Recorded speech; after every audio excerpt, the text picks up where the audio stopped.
সহবাসের পরে মেয়েদের জন্য ফরজ গোসল না করে ঘরের কাজকাম রান্না বাড়া ইত্যাদি করা, বাচ্চাকে দুধ খাওয়ানো, এগুলো জায়েজ আছে নাকি না জায়েজ?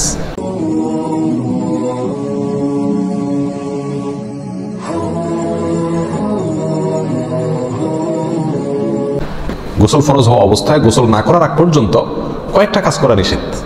1. নামাজ পড়া নিষেধ। 2. তওয়াফ করা নিষেধ। 3. মসজিদে অবস্থান করা নিষেধ। 4. কোরআন স্পর্শ করা নিষেধ। 5. কোরআন পড়া নিষেধ।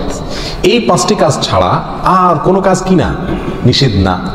অতএব সহবাসের পরে কোনো মেয়ে, কোনো মহিলা তিনি যদি গোসল না করে, ফরজ গোসল না করে তিনি যদি কি করেন, গৃহস্থলী কাজকাম করেন, রান্না বাড়া করেন, অন্য কাজকাম করেন, বাচ্চাকে দুধ খাওয়ান, এগুলো এই 5টি নিষিদ্ধ কাজের আওতায় যেহেতু নাই, অতএব সেটা জায়েজ আছে।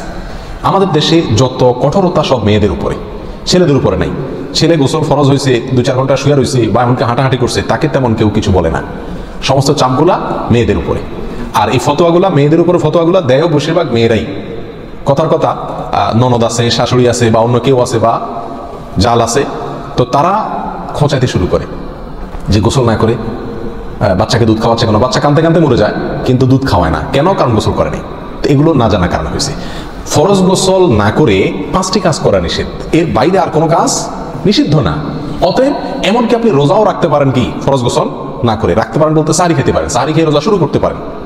তাহলে আপনি বাচ্চাকে দুধ খাওয়াতে পারবেন না, কে বলেছে? বাসায় কাজ করতে পারবেন না, কে বলেছে? তবে হ্যাঁ, যদি আপনি ফরজ গোসল একটু দেরিতে করতে চান কোনো কারণে, তাহলে সেক্ষেত্রে অন্যান্য কাজ কামের সুবিধার জন্য ওযু করে নেওয়া উত্তম।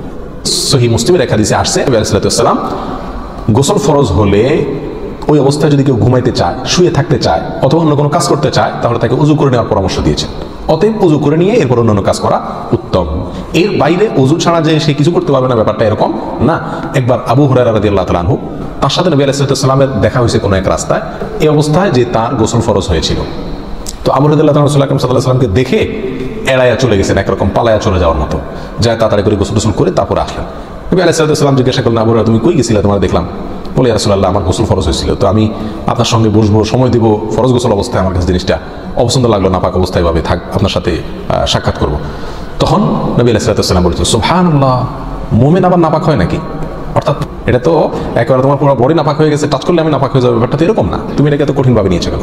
তাহলে এই সব হাদিসগুলোকে সামনে রাখলে মোটামুটি পরিষ্কার হয়ে যায়। আমাদের আয়েশা রাদিয়াল্লাহু তাআলা আনহা থেকে এক হাদিসে আসছে, তাকে জিজ্ঞাসা করা হয়েছিল যে নবী আলাইহিস সালাম গোসল ফরজ হলে তিনি ঘুমাতেন কিনা, তিনি বলেছেন হ্যাঁ ঘুমাতেন। কোনো কোনো বর্ণনা আসছে ওযু করা ছাড়াও ঘুমাতেন। তাহলে বোঝা গেল ওযু করে নিয়ে ঘুমানো,